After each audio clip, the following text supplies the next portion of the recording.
প্রিয় দর্শক, আপনাদের দেখানোর চেষ্টা করছি। আপনারা দেখুন ছাগল ব্যবসায়ীরা কি অবস্থায় আছে, কি হালচাল বলুন তো দেখি। ছাগলের দাম দরদাম ছাগল 20,000 টাকা কিনছে, ছাগল বেচা লাগে 16,000 টাকা, 4,000 টাকায় নেই। আমার চালান পুঁজি সব শেষ। কেন এই অবস্থা? কেন? দেশে অবপর্তন, এ কারণে টাকা কিনি নাই, কিনে আনতে হয় বেশি, আনি লাভের আশায় হয় লস, করার কিছু নাই। বর্তমানে এটা পরিবেশ দেশে কত কষ্টে আছি, যে কষ্টে আছে, এত কষ্ট করে 10 টাকা খরচা করে খামো, এই ক্ষমতা নাই। কারণ পুঁজি হারা লাগছে, কারণ ইন্ডিয়ার গরু ছাড়িয়া আমাদের ছাগল গরুর বাজার বাংলাদেশের সব নষ্ট করে দিচ্ছে। বাংলাদেশের পণ্য বাংলাদেশে চললে তাহলে মনে করেন যে আমরা 2 পয়সা পাইতাম, কিন্তু ভারতের মাল আইনে মনে করেন 10 পয়সা করে দিচ্ছে।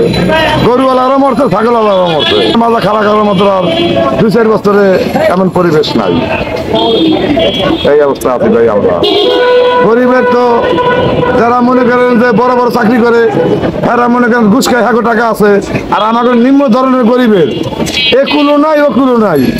যেমন সাগর এই পারো নাই, ওই পারে মাঝখানে আমাকে হাবুডুবু খাইতে হয়।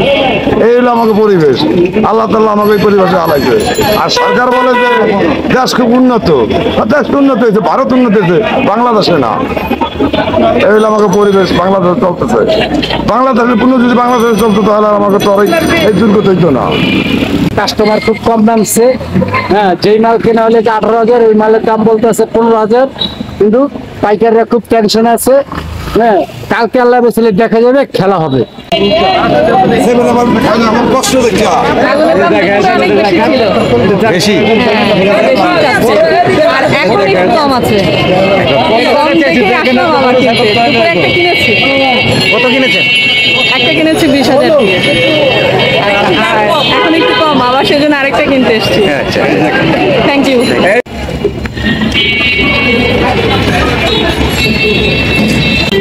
লাভ হবো না, লস হবো।